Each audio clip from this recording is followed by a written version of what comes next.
An update for you now. Smith County authorities say they believe the man who was arrested this week for a 2012 murder acted alone. On Monday, 69-year-old Anthony Miller was charged with murder for the death of Adam Palacios. Miller is in the Smith County Jail on a $1 million bond. Last September, family members of 34-year-old Adam Palacios reported him missing. Authorities say a few weeks later, Miller called authorities and led them to Palacios' body.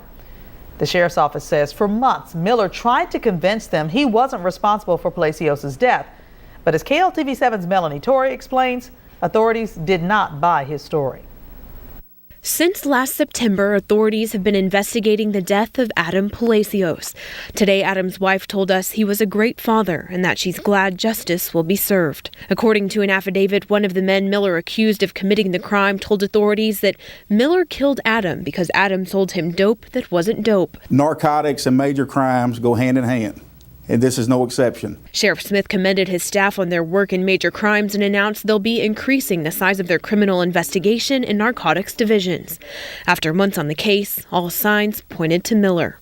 I think he thought he had pretty much convinced us he didn't have anything to do with it other than what he said, but I don't think he was totally surprised by being arrested. According to the affidavit, Miller told detectives the murder took place on his property and he cleaned up the crime scene in his garage.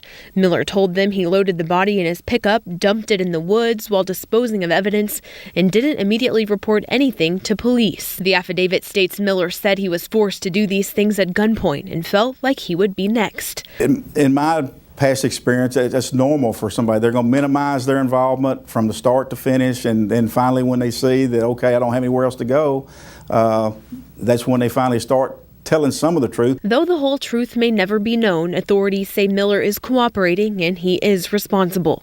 In Smith County, Melanie Torrey, KLTV 7 News. Detectives with the sheriff's office said cell phone records show that Miller in the Tyler area was there when Palacios disappeared. The cell phone records of the other people Miller was accusing showed that they were in Dallas. The sheriff's office says more charges could be filed, but there are no other suspects in the murder.